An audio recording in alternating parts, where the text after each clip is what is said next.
Assalamualaikum warahmatullahi wabarakatuh. Pada video kali ini, Ibu Muti akan menyampaikan materi tentang Kedaulatan Negara Kesatuan Republik Indonesia. Silakan diperhatikan materi berikut. Pengertian kedaulatan. Kedaulatan berasal dari bahasa Arab, yaitu dari kata daulah, artinya kekuasaan tertinggi. Jadi, kedaulatan negara adalah kekuasaan tertinggi dari suatu negara untuk penyelenggaraan pemerintahan. Negara Indonesia adalah negara demokrasi. Demokrasi merupakan pemerintahan dari rakyat, oleh rakyat, dan untuk rakyat. Kemudian pelaksanaan prinsip kedaulatan dibagi menjadi dua, yaitu ada demokrasi langsung dan demokrasi perwakilan. Dalam demokrasi langsung, seluruh warga ikut serta dalam pemerintahan. Kemudian kalau demokrasi perwakilan atau tidak langsung, rakyat memilih rakyat lainnya melalui pemilu untuk menjadi wakil rakyat. Melihat dari pelaksanaan prinsip ini, Indonesia menerapkan demokrasi perwakilan. Kemudian sifat-sifat kedaulatan terbagi menjadi 4, ada asli, tunggal, permanen, dan tidak terbatas. Asli yaitu artinya kekuasaan tidak berasal dari kekuasaan yang lain. Kalau tunggal, kekuasaan itu merupakan satu-satunya di negara.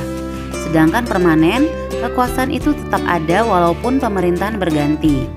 Kemudian tidak terbatas artinya kekuasaan tidak dibatasi oleh kekuasaan lain. Selanjutnya, bentuk-bentuk kedaulatan terbagi menjadi 2, kedaulatan ke dalam dan kedaulatan keluar.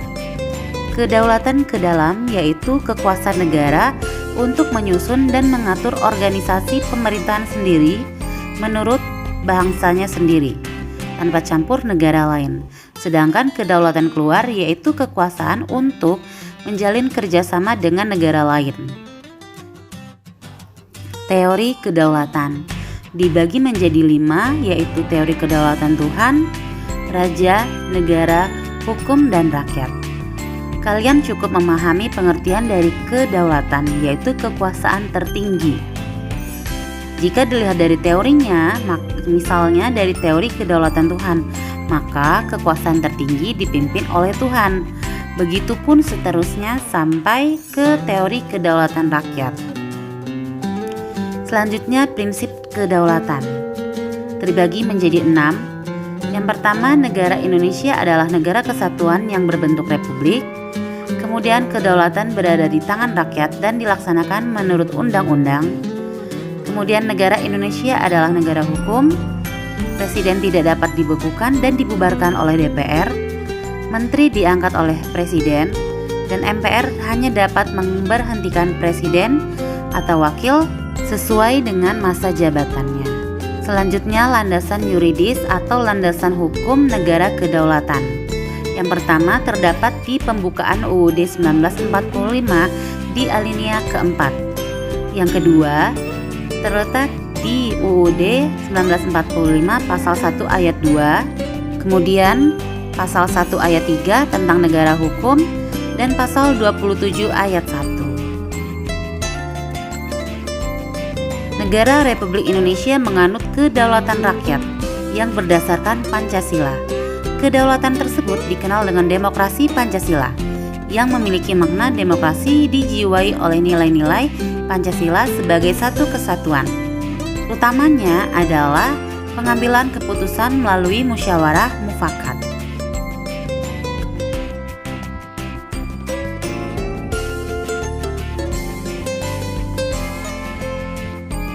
Pelaksanaan demokrasi di Indonesia terbagi menjadi 4. Yang pertama, demokrasi parlementer, kemudian demokrasi terpimpin, 3. demokrasi pada masa Orde Baru, dan 4. demokrasi Pancasila masa reformasi.